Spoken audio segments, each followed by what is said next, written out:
That's why it'd be important for like vets and shit in the league, man. Because Come on, man. when I came Preach. in, it was Man. like I had Marcus Camby and I had a couple other ones, but like nobody was telling me like I was doing that shit wrong. You know what I'm saying? Like I just was doing it. And I'm trying to figure it out myself. I used to say that when I was obviously. It's easier when you're 37, you're still playing and you're doing it. But like, I think the league misunderstood like how important real vets are. For real. But now you got it's a fine line. So when they throw this back at you, you gotta be able to combat them. But like, because some of these vets aren't real vets. Yeah, some of these vets are hating ass. A lot of man. What? So and I tell all my kids They obviously know on this agency side, like, hey, be careful who you surround yourself with. For Because sure, they're gonna act like they're gonna bring you in some deep waters. Right. They can swim. They've been doing it. They know what time it is. 100%. They know exactly what's about to happen. But the real vets, man, are the biggest things these teams are missing. The biggest And I used to thing. tell these man, if you're trying to tell me an 18, 19-year-old kid is your 12, 13, 14, he's not playing anyways.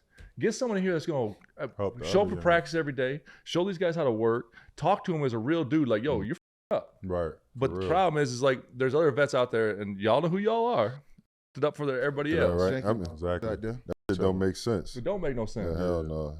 You get the real ones in there though, and I'm telling you, they're more important. UD to me at the end of the day was more important on that team than the seventh man on that roster. For sure, easily.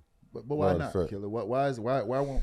Because now we're starting to see the success. You start to see what JJ was able to do. Right. Start to see how Indiana, all the success they had, everybody they kept talking about what James Johnson did to that team. So you're starting starting to to see see Dallas. It was the same. Exactly. But I was with I remember you. that. Exactly. I Same was thing with in you, Dallas. so I was able to learn how to do it. Like, you know what I'm saying? Like when you some of these guys still in position to be able to play, right? And then even when you're 35, we feel like we better when we got older. We're a lot better, like, because we know the game. We don't have to do as much because I'm gonna get there and I don't have, you know how we go. So some guys can't put that to the side, right? Like I can't put like my pride to the side, so I'm not gonna like empower this young nigga to get better. Same we was talking about that hating, like that happens, right? So now they looking at that like you ain't doing shit anyway. Like we'd rather take a young player that the minimum is 2.1 or 2.2 than pay a vet that's 3.7. Yeah. Why would we do that anyway? Yeah. You ain't gonna lose. But all the youngins on the bench not cheering, not even knowing what camaraderie is, not even like understanding. They can't pass the message, bro. How about that? Stop acting like a bitch. Good, can't pass the message, but motherfuckers not grown men no more. You're not around a bunch of hungry motherfuckers no more. If the coach got to be holding is accountable, then you got a problem. You're probably done. That should never get to the coaches. Happen in the locker room. That should never get to that last seat. Even with the NBPA, right? For us to have up that CBA as bad as we did, right? It should be, and I talked to Iggy about this. It should be a designated seat for a veteran player on every. We talked team. about that, and that we should talked go about that against 2 the years salary ago. cap. That shouldn't go against nothing. That should be able to happen because we helping the league. We talked about that 2 years ago. That's like NBA you in a and it hasn't hospital happened job. yet. That's really Same working thing, for making 15 an years extra spot for anywhere else NBA in the vet. world. That's really good. Anywhere else in the world, you've been working for 20, 15 plus years. Why the when you want to keep him around? You know where that idea came from? Riley told me that. Coach Riley told me that, and I brought that to Iggy a couple years ago. That's a real thing, Coach Riley said that, bro, because he was talking about my situation. He's like, yo, there should be a spot on every NBA team for a guy like you that don't count against the salary cap. We had those issues, though, with a lot of those vets, and we'll touch on it. Like, a lot of those vets, though, like, because what you said, yeah, at 35, we'll go in there, we still bust their ass in practice. Separating that, though, and why you're not playing, they just don't appreciate the fact. Like, at the end of the day, man, and that's why we talk about it, like, play as long as you can in this league, because there's nothing better than it, one. And two, you ain't going to ever have a life like that ever again. Right. And that competition, you can't duplicate it ever in life. Right. But the problem is like, yeah, you show up on Thursday in practice and you're busting that dude's ass. You're like, damn, why am I playing? Right. For us, like as real vets, you understand it. It's called self-awareness. Once This team ain't ready for me right now. Right. This team's trying to do this. Yeah. We're not here yet. If we were here on championship contenders, yes, that's where the vets become huge. A lot of fall out the league because of that. But when we came in early in our career, right, it was like the older players, like, when we ready to stop, that's when y'all gonna play. That's right. Yeah. Like y'all ain't playing until we ready to stop. It ain't just like if we busting y'all ass here, the best players gonna play. But the older players is like, nigga, we better than y'all. Young fella, I got about 2 more years left. You know what I mean? Let me get my 15 minutes a game. No matter how it go. Nowadays, it's like it don't matter how good you actually are still. Like, it don't matter. No, it don't. Once you get to a certain age, You get to a certain age, unless you Braun or matter, somebody, right? It don't even once matter you how get to a good certain you are. age, Like, you kind of we'll get pushed give to the a side. about that. Here's the biggest issue though. Like the championship teams are the smart ones to bring the vets on. Yeah. The bad teams are the ones that need the vets the most. Because you're in the lottery every year, right? And you're letting these talented. Because if you're getting a lottery pick, yes, there's some misses, but most of the thing is just they're walking into a situation, a structure that's not grooming them, Right. And so that's where the vet needs them the most. Like, yo, all right, you coming to 9:30 tomorrow. I'll never forget when I was in Denver my last couple of years. I ain't gonna mention the kid's name, but the ownership came to me and said, "Hey man, we need to work on this kid's jumper ball," and it just worked. Yeah. I said, all right, cool. Hit him up. I'll be there tomorrow at 9 o'clock. Shows at 9:15. I'm cool with that though. I'm like, all right, cool. Listen, young fella, I'm 38. I don't really need this. I'll be here tomorrow at 9. Shows up at 9:30. I said to him last time, I said, yo, young fella, listen to me, man. Just so you know, you got one more again. I'll be here tomorrow at 9. One more game. Shows up at 9:45. I said He got later and later every yeah. time. I hit up boss man. I said, hey, this ain't it.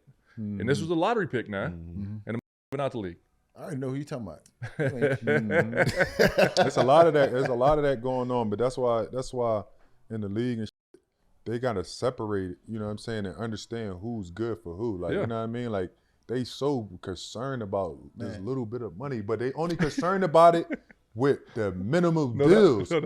Only thing that happened in the CBA is the richest got richer, and the niggas and the mid-term nigga pushed them all down. And now everybody looking for a spot is like, what sense is that? What they don't understand up top is they need every single locker room, it's one you can't get rid of. Can't get rid of. In every single locker room, most of the time it's one of us. Most of the time it ain't gonna be your superstar. You can't get rid of him because what he doing on the basketball court.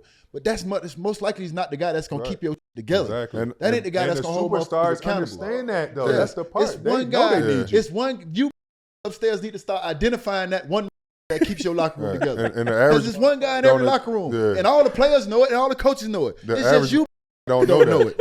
It's a real thing. It's one guy in every locker room that everybody in that locker room know you can't lose. And you up there continue to lose that person. You're right. I walked the way I landed my own plane. It ain't me, but I see it all the time. You don't understand the power of brotherhood. It's one in every locker room you cannot lose, and you keep thinking it's your best player. It's your best player. It ain't him. Be dumb as shit. I don't like get the it. best players is not the leaders. Like, I don't know why y'all think that. Like, I don't understand. You don't These guys like us, so they can tell us when they upset and they not feeling some. Who you think they telling? Right. They telling us, and now I gotta tell you. We talking them off the ledge. No, it ain't that bad, bro. Like, no, chill. I got them little. And we also can tell them when they don't. You just worry about basketball. I got them. We also can tell them when they don't. Right, exactly. It's different coming from me or you than coming from a coach. Exactly.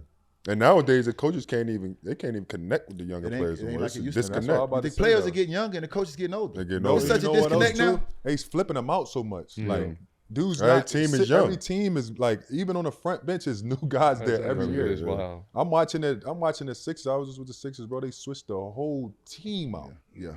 I know I keep saying this. I'm like, but y'all trying to win a championship? Nope. It's no way.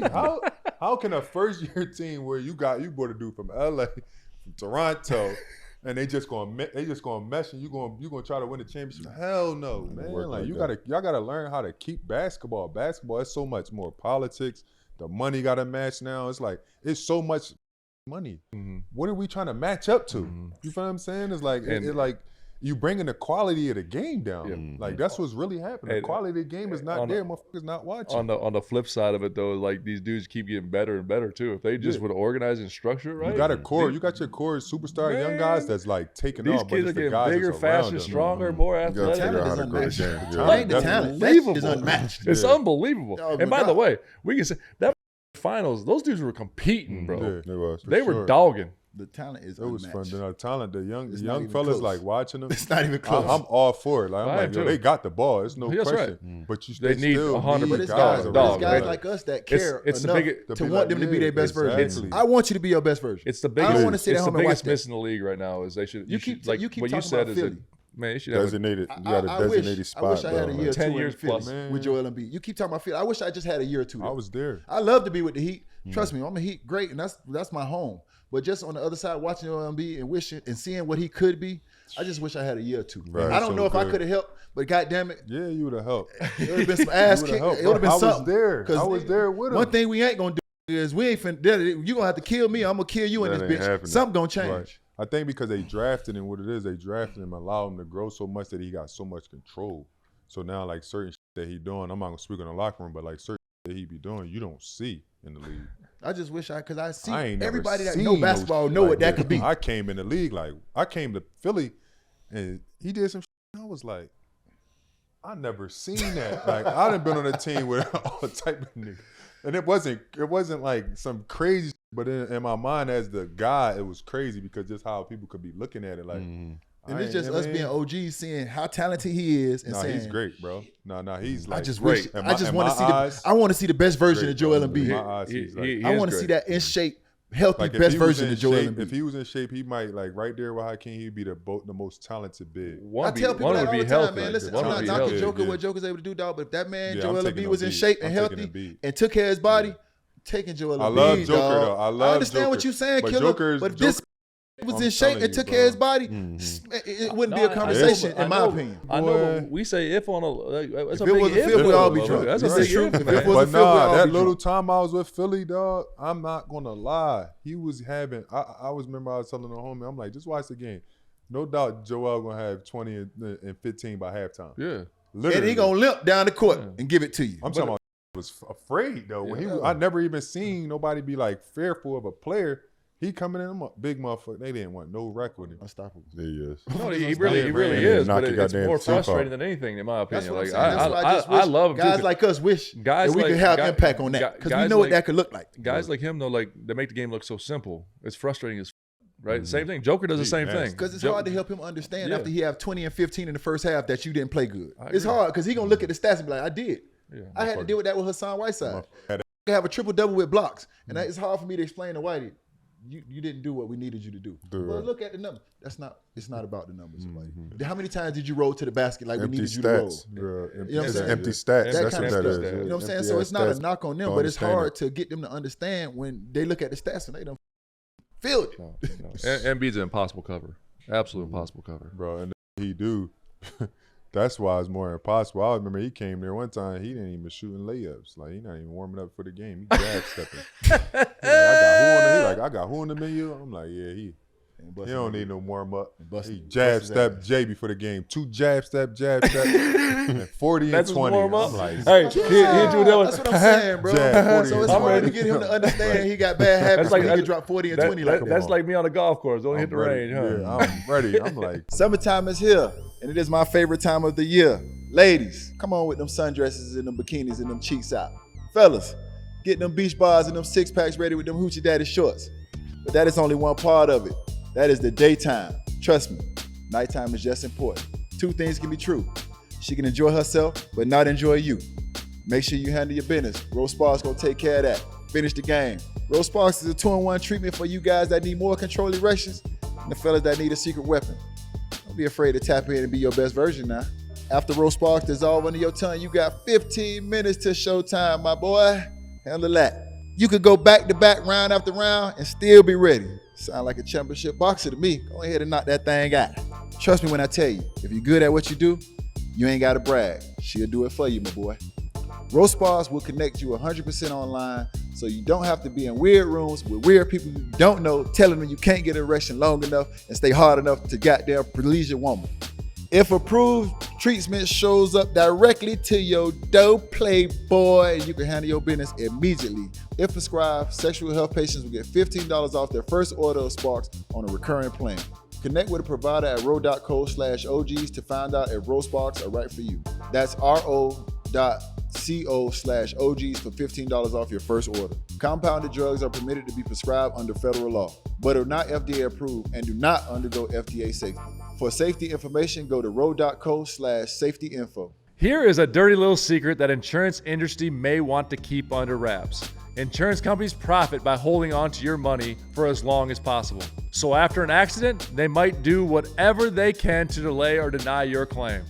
This way, they can keep those profits growing. Morgan & Morgan? fights hard against these corporations, a fight to make sure you get every dollar you deserve. When in court, the insurance companies want juries to think that at-fault driver is the one paying the verdict amount. Meanwhile, it's really the insurance companies who are covering the cost. When Morgan & Morgan takes on a case, they're almost always going after the big insurance companies and not the individuals at fault. Morgan & Morgan fights hard for their clients, and these corporations know that. A recent client in Pennsylvania just received $29 million. That's $29 million. Insurer's best offer was $500,000. Another recent client in Florida received $20 million. Last offer, $0. There's a reason why Morgan & Morgan is America's largest injury firm. Hiring the wrong firm can be disastrous. Hiring the right firm could substantially increase your settlement. With Morgan & Morgan, it's easy to get started, and their fee is free unless they win. Just visit forthepeople.com/OGs or dial #law 529. That's forthepeople.com/OGs or dial #law 529. This, my friends, is a paid advertisement.